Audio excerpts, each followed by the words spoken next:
Managing can be a pain, but there's a tool I use to make it easy. All you have to do is fill in one short document for each team member, and boom, hiring, promoting, demoting, firing all become clear and simple. In this video, I'm going to give you that tool.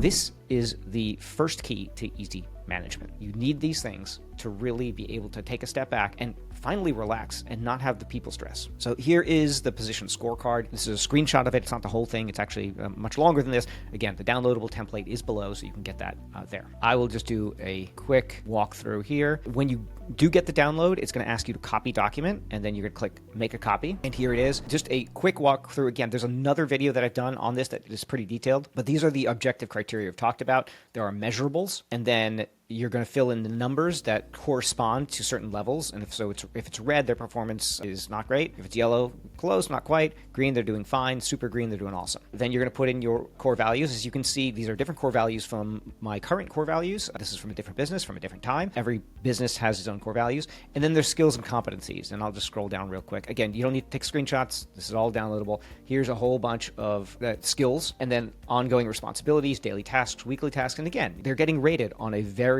objective basis.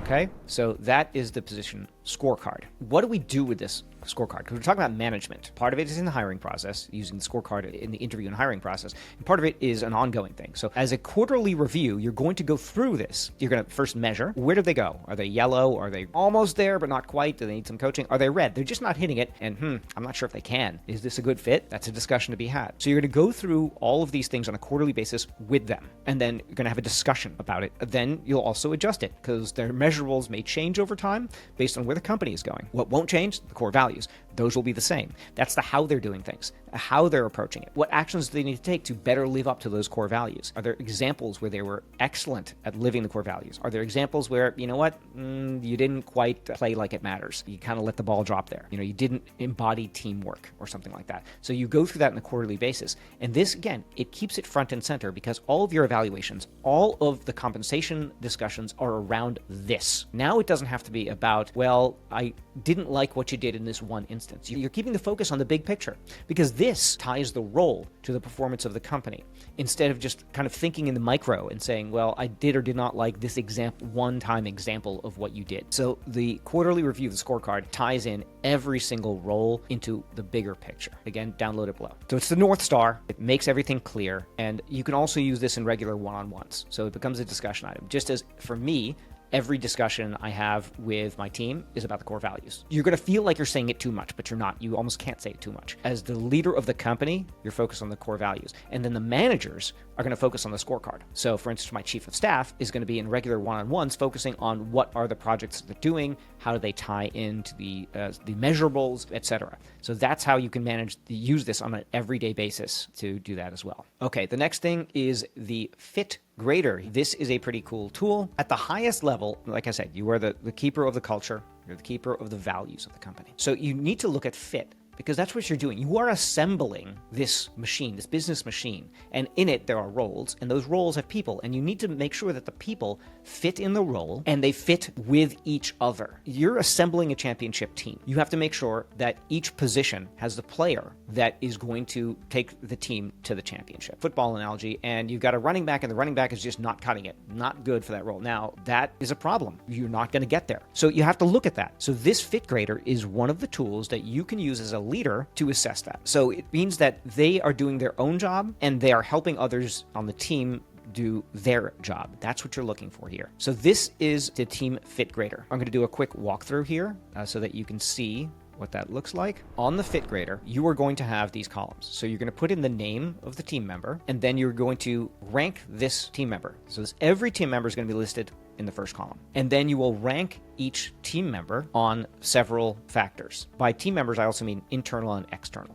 So it could be vendors. It could be anyone you deal with. And you're going to rank them based on core values. Do they understand their role, their motivation and effort? And this last column, which is super critical and will save you lots of pain, and I'll walk through each one of them. First is core values. Are they fully aligned, mostly aligned, partially aligned, or not aligned? So that is a judgment you're going to make. So is this person aligned with the core values or not? I'll just give you an example. So let's say test person is mostly aligned with the core values. Do they understand their role? But test person, they somewhat understand their role, but it seems like sometimes they're getting a little bit off the path. I'm going to give test person a somewhat. Motivation and effort. Here's the problem. They're just unmotivated. I can't get them to really just lean in and lean forward and be excited about their job. So it's low effort. So you're going to rank these. And whenever you see something that is red, you have a problem.